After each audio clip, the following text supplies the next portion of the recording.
नमस्कार दोस्तों, VK knowledge electrical में आप सभी का स्वागत है। दोस्तों, कल 12 सितंबर को राजस्थान के रावतभाटा साइड में NPCIL का मेंटेनर इलेक्ट्रिशियन का एग्ज़ाम हुआ है और आज की इस वीडियो में हम आपको उसी पेपर का एनालिसिस एंड रिव्यू देंगे। आप रिव्यू ले या ना ले, हम आपको देंगे ज़रूर, क्योंकि एनालिसिस करने आए हैं दोस्तों कि पेपर कैसा रहा और पेपर में क्वेश्चन कैसे पूछे गए। मज़े की बात यह है कि जिस स्टूडेंट ने मुझे ये क्वेश्चन सेंड किए ना, उस स्टूडेंट ने अपने ऐप में कोर्स लिया हुआ है और सेकंड क्वेश्चन ही ऐसा है जो मैंने ऐप में करवाया हुआ था।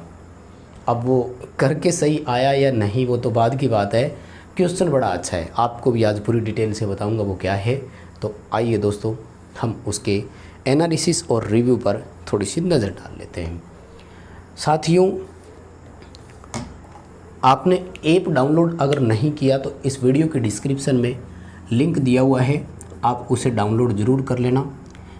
NPCIL रावतभाटा जो कि राजस्थान में है और इसमें कल दिनांक 12 सितंबर को इसका पेपर हुआ है। ठीक है, मेंटेनर इलेक्ट्रिशियन का पेपर हुआ है एंड अच्छी बात यह है कि सेम डे रिज़ल्ट भी डिक्लेयर हो गया।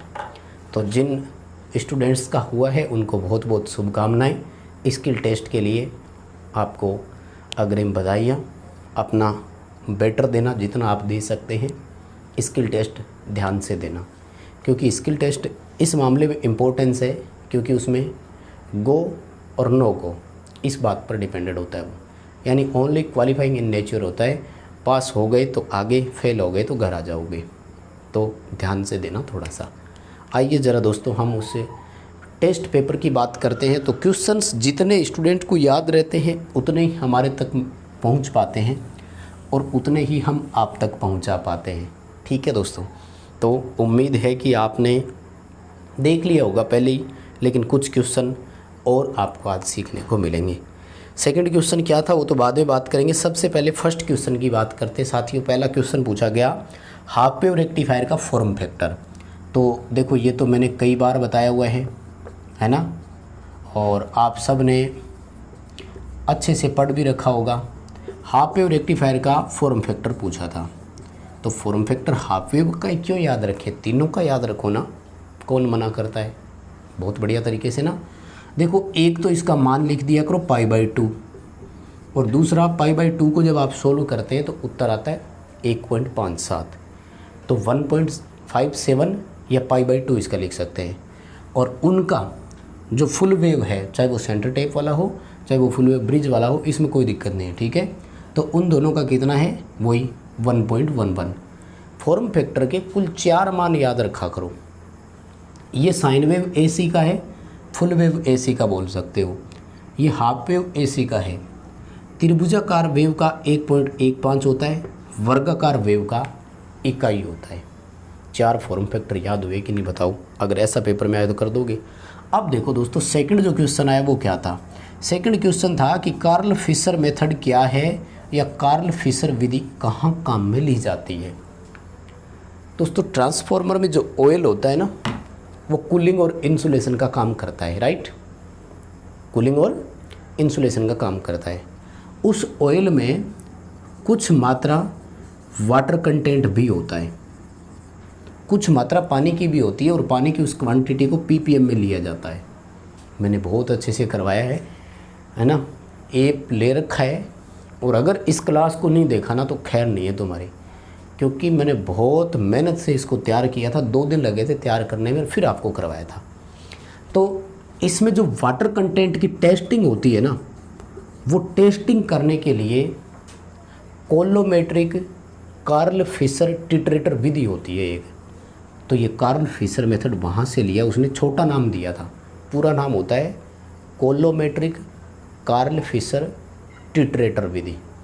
ठीक है, यानी ट्रांसफार्मर ऑयल में वाटर कंटेंट की टेस्टिंग करने के लिए इस मेथड का उपयोग किया जाता है। इसको कार्ल फिशर विधि कहा जाता है। ठीक है, बात मोटा मोटी समझ में आई क्या? ट्रांसफार्मर ऑयल का काम क्या है। ट्रांसफार्मर ऑयल में वाटर कंटेंट भी पाया जाता है, ध्यान रखना है। ठीक है ना, एसिडिटी टेस्ट, एल्कली टेस्ट कई तरह के होते हैं, तो उन सबको याद रखना। फिर आगे तो सिंपल सिंपल से ही थे। ये पूछा कि जूल प्रति सेकंड जो है वो किसकी यूनिट है, ठीक है। और ये तो आप सब जानते ही होंगे, बताऊंगा पूरी डिटेल से, पहले छोटा छोटा लिख लेते हैं। और एक दिया कि आरपीएस में स्पीड दी हुई थी। अब सवाल क्या पूछा पता नहीं, ठीक है, तो इस पर क्या बन सकता है वो बाद में बात करेंगे। इतना ही लिखा उसने कि गुरुजी आरपीएस में स्पीड, इतना ही, सवाल ही पता नहीं क्या था। और फिर एक सवाल पूछा कि स्टार्टिंग में फ्रीक्वेंसी बताइए कितनी है इंडक्शन मोटर में जब स्लिप 5% हो। अब देखो मेरे बात समझ में नहीं आई, ये क्वेश्चन अधूरा है या तो रिया क्वेश्चन 2 थे। स्टार्टिंग में फ्रीक्वेंसी पूछ रहा है, मतलब रोटर फ्रीक्वेंसी पूछ रहा है, और स्लिप 5% भी दे दी, तो स्टार्टिंग में स्लिप 5% तो नहीं होती है ना, कितनी होती है? हाँ भाई आपसे ही पूछ रहा हूँ, कितनी होती है? हाँ, स्टार्टिंग में तो स्लिप इकाई होती है, यानी 100% होती है, ना कि 5%। तो फिर ये 5% क्या दिया, इसको इग्नोर करना है। स्टार्टिंग में रोटर फ्रीक्वेंसी सप्लाई फ्रीक्वेंसी के बराबर होती है, आप जानते ही हो, बाद में बताएंगे। 6 ओम वैल्यू के 3 रेजिस्टेंस है और डेल्टा यानी त्रिभुज की आकृति में जुड़े हुए हैं। किन्हीं 2 कोणों के बीच में टोटल प्रतिरोध का मान पूछा। एंड 7वां पूछा रेजोनेंस फ्रीक्वेंसी का फॉर्मूला। तो रेजोनेंस फ्रीक्वेंसी जब सीरीज पैरेलल के बारे में नहीं बताए ना, तो सीरीज सर्किट में जो होता है वही बता दिया करो। और एक कहते हैं कि सवाल पूछा जिसमें स्लिप कैलकुलेट करनी थी, स्लिप ज्ञात करनी थी। एंड पूछा कि निम्न में से पैरामैग्नेटिक पदार्थ कौन सा है। तो पैरामैग्नेटिक के एग्जाम्पल बताओ भाई। हाँ आप इसे पूछ रहा हूँ, वीडियो का कमेंट बॉक्स खुला है। जितने पैरामैग्नेटिक मटेरियल के नाम आपको याद है इस वीडियो के नीचे कमेंट ज़रूर करना। एक एक कमेंट को पढ़ता हूँ, आपके कमेंट को भी पढ़ूँगा, ठीक है, बिल्कुल। और कमेंट में पढ़ लेता हूँ, इसकी क्या पहचान है कि मैं उस पर वो, हाँ, रेड दिल वाला वो है ना, वो प्रेस कर देता हूँ। देखते होंगे ना, वेरी गुड, देखा करो भाई सभी, ठीक है। और उसके बाद में पूछा कि जो स्क्विरल केज मोटर होती है उसमें स्लिप रिंग कितने लगते हैं, ठीक है, कितने स्लिप रिंग लगते हैं। चलो एक बार यहाँ तक के सवाल करते हैं फिर आगे बढ़ेंगे, है ना। आ जाओ, देखो जूल प्रति सेकंड जो है ना, ये पावर की यूनिट होती है, ठीक है। और 1 जूल प्रति सेकंड और 1 वाट दोनों बराबर होते हैं, यानी 1 वाट लिख दो या 1 जूल प्रति सेकंड लिख दो, बात एक ही थी, कहीं कोई अलग नहीं था। आरपीएस में स्पीड तो भाई या तो फॉर्मूला पूछा होगा, तो जब आरपीएस में गति का फॉर्मूला हो तो F × 120 की जगह F × 2/P कर दिया करो। क्या, अगर गति पूछा हो आरपीएस में तो F × 2/पोल कर दिया करो, गति जो भी आएगी वो आरपीएस में ही आएगी। और स्टार्टिंग में फ्रीक्वेंसी पूछा है, तो स्टार्टिंग में फ्रीक्वेंसी, रोटर फ्रीक्वेंसी और सप्लाई फ्रीक्वेंसी बराबर होती है, क्योंकि हम स्लिप का मान क्या मानते हैं, इकाई मानते हैं स्लिप की वैल्यू को, ठीक है। हम तो स्लिप को इकाई मानते हैं, 100% मानते हैं, सो रोटर फ्रीक्वेंसी सप्लाई फ्रीक्वेंसी बराबर होती है। 6 ओम में त्रिभुज की आकृति थी, इस तरह से बना दो, 6 ओम कर दो। किन्हीं भी 2 कोणों के बीच में जब रेजिस्टेंस ज्ञात करना हो, त्रिभुज की आकृति में प्रतिरोध जुड़ा है, किन्हीं 2 कोणों के बीच में जब भी मान ज्ञात करना हो तो फॉर्मूला 2/3 × R होता है। क्या फॉर्मूला है, 2/3 × R। R का मतलब है प्रत्येक भुजा का प्रतिरोध कितना कितना है, 6 ओम है। कैलकुलेशन करोगे तो आंसर कितना आएगा, 4 ओम, राइट। सबको आता है, ये तो बहुत इंटेलिजेंट हो आप सभी। और रेजोनेंस फ्रीक्वेंसी का फॉर्मूला, तो रेजोनेंस फ्रीक्वेंसी का फॉर्मूला होता है 1/2π √LC, है ना। और ये कहाँ से आया, XL और XC को बराबर रखो, दोनों के फॉर्मूला रखो, फाइनल आंसर यही निकल कर आएगा। स्लिप ज्ञात करनी थी, जहाँ तक मेरा मानना है स्लिप ज्ञात करने के लिए प्रतिशत में ही आया होगा। और प्रतिशत स्लिप का फॉर्मूला आप सभी जानते होंगे, NS - NR/NS × 100। ध्यान रखना, इसे हम फॉरवर्ड स्लिप बोलते हैं। कौन सी स्लिप बोलते हैं, फॉरवर्ड स्लिप। इसी में आपसे बैकवर्ड स्लिप का भी पूछ सकता है, तो ध्यान रखना बैकवर्ड स्लिप में ये फॉर्मूला होता है, minus n s minus n r बटे minus n s backward slip में होती है, यानी बैकवर्ड स्लिप हमेशा 100% से ज़्यादा आती है। ठीक है, इकाई से अधिक आता है अगर वैल्यू के रूप में अपन निकालते हैं तो, जैसा कि आपने यूपीपीसीएल वाले एग्ज़ाम में देखा होगा जो कि इस बार पेपर में आया था। ठीक है, और पैरामैग्नेटिक मटेरियल है तो नाम लिख देना जितने भी आपको याद है। पैरामैग्नेटिक में कौन कौन से आते हैं, एल्यूमिनियम, सोडियम, प्लेटिनम, है ना। ठीक है, स्क्विरल केज इंडक्शन मोटर में स्लिप रिंग, तो स्क्विरल केज इंडक्शन मोटर में कोई स्लिप रिंग नहीं होती, ज़रूरत ही नहीं है, ये ट्रांसफार्मर की तरह काम करती है।